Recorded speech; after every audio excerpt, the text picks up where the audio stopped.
My first piece is called December. The battered porch door which you painted red is uneven to the step. No letterbox. The postman leaves Christmas cards for people who don't live there anymore. Mrs. Harrison, where have you been for the past 20 years? Since contracts were exchanged and parts sealed in co-ownership. The postman leaves letters for people who should still inhabit the house chosen together. Tesco carrier bags don't completely hide the failed relationship under overnight clothes. My sister and I decided to spend some time with you, but you were working a late shift. We realised we were locked out when we'd walked 5 times up the road and your number plate still wasn't visible. She knew the weak spot, where you kicked for the front door to open when keys lay under the bed and the floor above. But the double lock prevented force from giving warmth. So we sunk onto the carpet that gave friction burns, eating mint chocolate in the shape of leaves. I wasn't dressed for a bitter night unsheltered, so she let me place my size 4 feet under the crease of her knee. We analysed the fluorescent green sticker I'd made Dad place 6 foot high as a sign this was my house. She said it looked silly and the edges weren't sticking anymore, but I wouldn't let her take it off the front door. I don't know who did eventually. It might have been the natural process of me aging, causing corners to curl. My claim, lost. Thank you. Kieran Genius! By the way, going 15. My goodness. Okay, my first poem's called Lost Heart. The edges of a broken heart slash deeper than the shards of a broken sword. The cold nips harshly at my veins, sketches of wires which freeze through circulation. Transparent fingertips caress the key organ, the mechanism, and maneuver the memoirs, the memories of sunny days, playing hide and seek with the bees or other angry brother. Football and the wasp's sting, painful, half heart used to leak love. The tears of a glooming cloud evolve into a puddle of lost sea, as crystals crescendo umbrellas, leaking through my head. Isolated faces embodied with glass eyes reflect sunlight toward my tinted, shadowed pupils. Indifference, her lips switch verdict. Attention, drawn to the tension words yet to mention, and our cheeks simultaneously lift with happiness. We embraced, warming my blood and the warning of hope. I stare past your gleaming portrait. Senses of justice enter my heart. Slowly, slowly, mending, attending to my divine desire of sunshine and the starry rays of hope. Love is life. I'm gonna need some insurance. Right, are you ready for the second half? Yes! I said, are you ready for the second half? Yes! Lovely, lovely, lovely. I like that energy over there. Thank you. I like that. I like that a lot. All right. Mum, calm down. Nice, good. I like it. Keep it going. All right, so here's what's going to happen. I'm basically going to bring each of the performers that you saw in the first half, I'm going to bring them back on stage. So they got a second opportunity to read a new poem for this round, for this second round, right? The judges will be scoring that again, and we'll take the total scores overall, and we'll figure out who it is that's going to walk away with one of these lovely awards here in the corner. Can I get a little noise for me? Next time we need to get like a spotlight. All right, we'll do that. For now, it's just my hand. All right.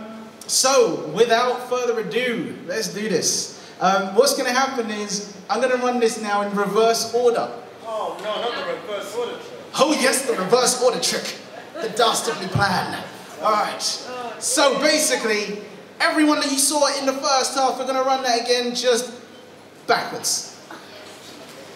Right. Olivia liked that one. Alright.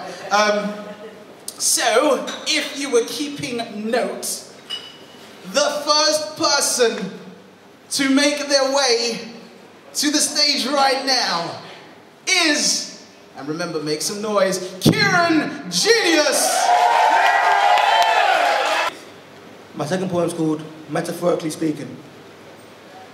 If I metaphor you, let your ears be the flute I'm blowing, no eardrum or snare, no eyes, but the unity of the word we. Drawn through earth, decorated by phantom fingers of fashion, designer duplicates deprive imagination. We're the watchman of society, the analysis of a system which stems from dysfunctional roots. The simplicity of a single tear manifests itself in its victim. Poetry, conveying subliminal messages, sublime, as we scan through the ink's dried blood on the page.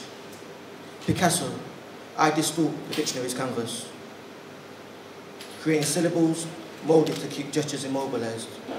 A mobile wrist, disjointed fingertips as the ink limb breathes our language.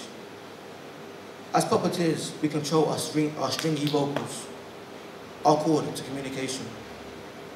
Metaphorically speaking, our words are roses, drawing blood for the pickers and choosers, the haters. Pierced through verbs' forms, compassed circled pinpoints, the red ink on the paper, ink hydrates me. Leaving our kitchen tap to cry in unison, twins. Hot head, cold shoulder. I combine both, creating Siamese emotions as we shared our tears. Conjuring flesh and rap, wild wires of music as I spit circuits of light. A hooded, cynical cyborg. In mechanized movements, I pass the car's playground. Grounded by the bull's horn, we illustrate red, daring them to speed more than 30 on our bodies. Grounded. Youths my age jam with brothers. Toasty bodies burn with aspiration, but are blinded by their own reflection through chipped up blades. I wait at the bus stops, stopping life. Another barrier. Breeze whistles through multicolored trees. Oceans make drips of seas as a poet dreams. You're staring at a different MC, a microphone creature. Understand my passion as I juxtapose your minds. Right, this is called Holy Spirit. I bet you prayed when you were young. I did too. Sat on mum's double bed, repeating line after line of the Our Father, drumming it into pillowcases with fingertips new to pens. Learning left from right on Sunday night.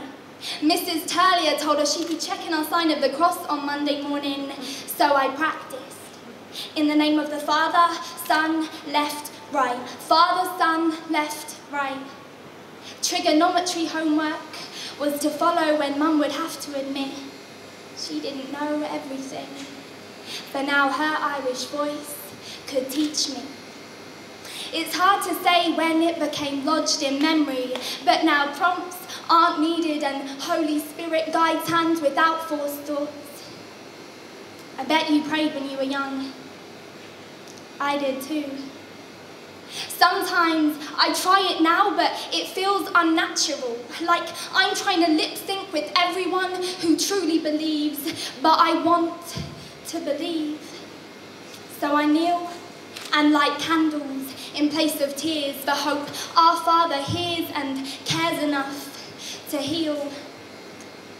Maybe he's waiting in a desert, where hands scrape sand in search of water to cleanse souls at the highest peak of my lowest ebb, waiting with hands outstretched. Or is this hope a hallucination made ripe with the dehydration of life? Thank you.